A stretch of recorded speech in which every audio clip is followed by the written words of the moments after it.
quiet moments at a loved one's bedside, when life's journey is nearing its close, are some of the most profound and tender we will ever experience. It's a time filled with unspoken emotions, gentle whispers, and often an overwhelming desire to offer comfort. But what happens when our very best intentions, the words we instinctively reach for, somehow miss the mark? Have you ever left such a conversation feeling a pang of regret, a sense that you could have said something different, something more truly helpful? It's a painful reality, isn't it? To want so desperately to ease someone's passing, only to find our words, however well-meaning, might inadvertently add to their burden or create an awkward distance. There's a secret to truly connecting in these sacred moments, and it often lies not in what we say, but in what we choose not to say, and how we choose to simply be. In this video, we're going to gently explore 7 specific things you must never say to someone who is dying. And more importantly, we'll discover how to create a space of genuine comfort and connection instead. Watch to the end for something that will truly surprise you about these delicate conversations.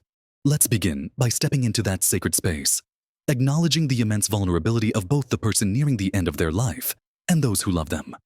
When we're faced with such profound change, our natural human inclination is often to fix, to reassure, to make things better.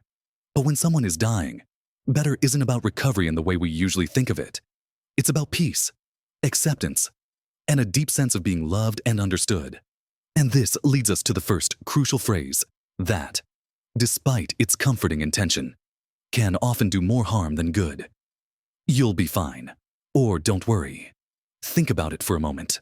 Someone is facing the ultimate unknown, experiencing profound physical or emotional changes, and they likely know, deep down, that they are not going to be fine in the way we use that word in everyday life. When we say this, even with the kindest heart, it can feel like a dismissal of their very real fears, their pain, their reality. It can imply that their worry is unfounded, or that their journey is being trivialized. Imagine holding someone's hand, their brow furrowed with anxiety, and responding with a cheerful, "Oh, you'll be fine." It can create a wall, making them feel misunderstood or even isolated, as if their true feelings aren't welcome. Instead of denying their experience, try to lean into it with empathy. Acknowledge their feelings without trying to fix them. You could say something like, "I can see this is incredibly difficult, and I'm here for you, no matter what." Or, "Tell me what's on your mind. I'm listening." Sometimes, a simple, "I hear you, and it's okay to feel whatever you're feeling," can be a profound comfort. It validates their experience, creating a safe space for them to express their truth without judgment or the need to put on a brave face for your sake. It's about being present with their reality, not trying to paint over it with platitudes. And that brings us to the second phrase that, while often rooted in a desire to offer spiritual comfort, can actually be quite isolating. Everything happens for a reason. Or, it's God's will for someone grappling with profound loss, pain, and the unfairness of their situation, hearing that their suffering is part of some grand, understandable design can be incredibly jarring. It can feel like a judgment, implying that there's a reason for their pain that they should somehow grasp or accept, even if it feels incomprehensible. It bypasses the raw emotion of the moment, seeking to impose a meaning that the dying person may not be ready or able to accept. While faith can be a powerful source of comfort for many, it's a deeply personal journey, and imposing our interpretations of it on someone else, especially at such a vulnerable time, can be alienating. Instead of offering an explanation for their suffering, try to simply sit with the inexplicable nature of it. You could say, "This is incredibly hard, and I wish I could take this pain away from you." Or, "I don't understand why this is happening, but I'm here, and I'm holding you in my heart." Focus on expressing empathy for their struggle, rather than trying to provide an answer to unanswerable questions. It's about acknowledging the mystery and the pain without trying to wrap it up neatly. Now, let's consider a third phrase that might seem like a compliment, but can inadvertently diminish a person's life and their ongoing value. "At least you lived a full life. or you had a good run. While these words might be spoken to acknowledge their past, they can subtly imply that their life is over and their contributions have ceased. For someone still very much alive, still experiencing, thinking, and feeling, hearing their life summarized as if it's already a finished chapter can be incredibly dismissive. It can minimize their current pain, their unfulfilled dreams, or simply the very real fear of letting go of life, however long or short it may have been. No one wants to hear their entire existence summed up or dismissed when they are facing their end. They want to be seen for who they are, in this very moment. Instead of offering a retrospective summary, focus on their continued presence and the specific impact they've had on your life.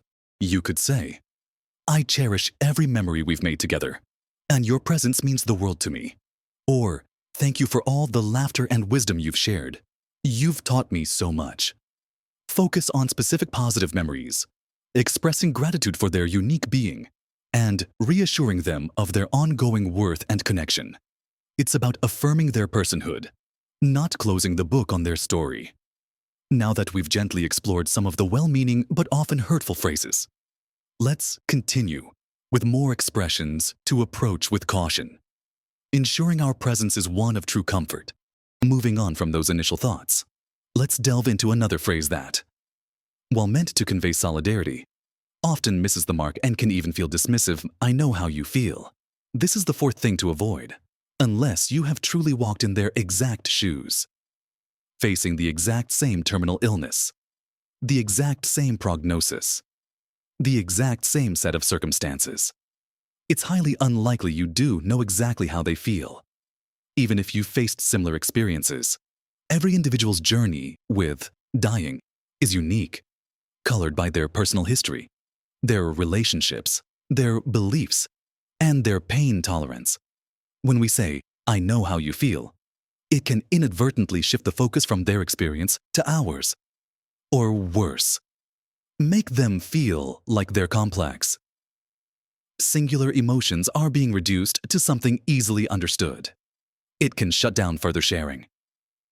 Imagine someone telling you about their profound fear, and you respond by saying, "You know exactly what they mean."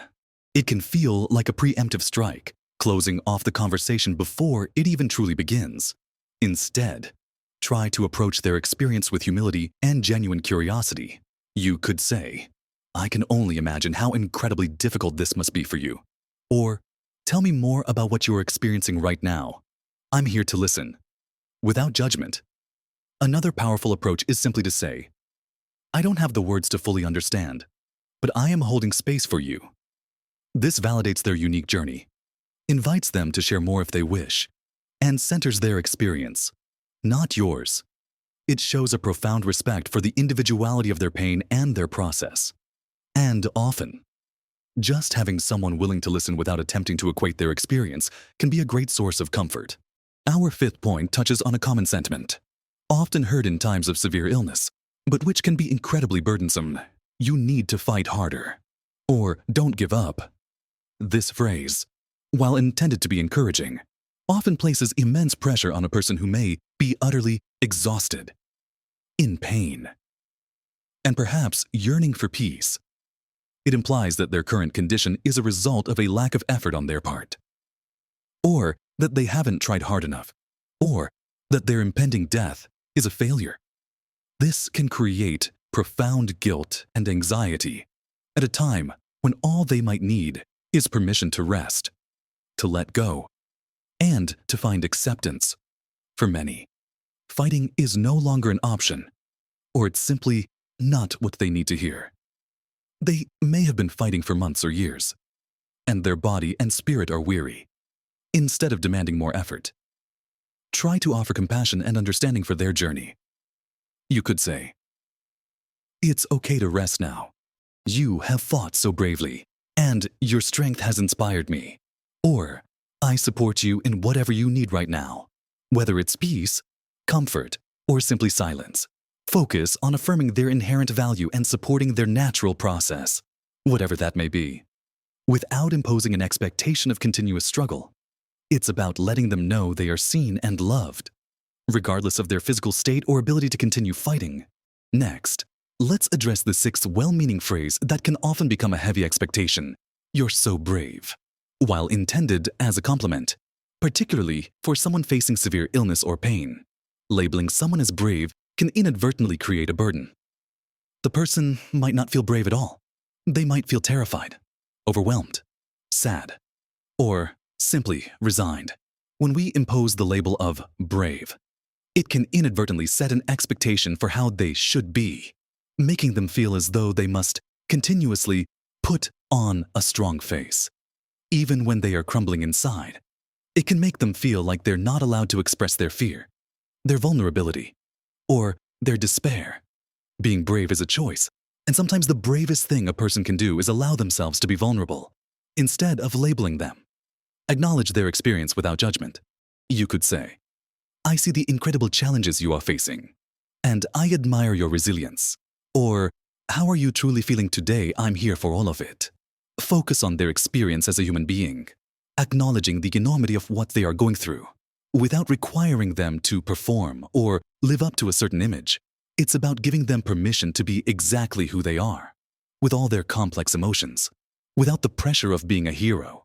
Finally, we come to the seventh thing you must never say, which often stems from a practical place, but can be delivered with jarring insensitivity. Anything too blunt or direct about final wishes or logistical arrangements for after death, especially if unprompted.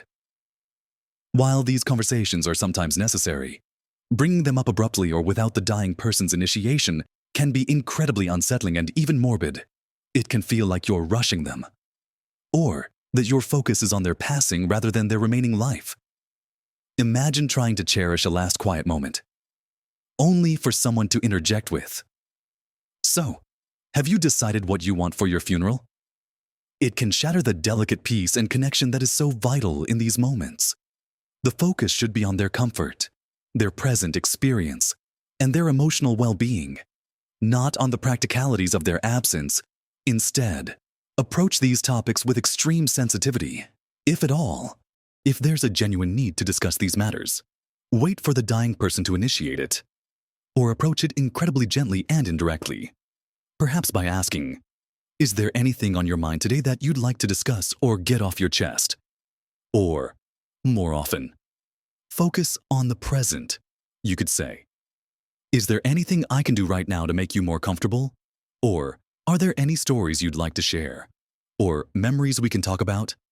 Focus on creating moments of connection, comfort, and meaning in the time that remains, allowing them to lead any discussions about the future.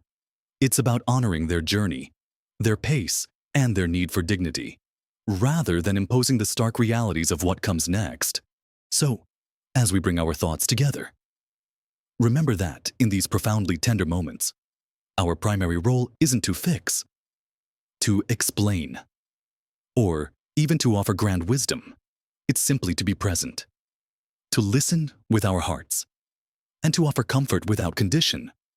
We've explored the 7 things to gently set aside denying their reality with, "You'll be fine," imposing spiritual interpretations like, "Everything happens for a reason," diminishing their ongoing life with, "You had a good run," claiming, "I know how you feel," demanding they fight harder, burdening them with, "You're so brave," and rushing them with blunt questions about final wishes. Instead, the true secret, the surprise I mentioned at the beginning, is this: the most profound comfort often comes from silence, from a gentle touch, from a shared gaze, and from allowing the dying person to simply be exactly who they are in that moment, without needing to perform or reassure us. It's about creating a space where they feel seen, heard, and deeply loved, not for what they say or do, but simply for who they are. Remember, small shifts in our approach can make an immeasurable difference to someone navigating their final journey. Your presence, your willingness to listen, and your acceptance of their process are the most powerful gifts you can offer. If this conversation resonated with you, or if you found other ways to offer comfort in these difficult times, please share your thoughts and experiences in the comments below.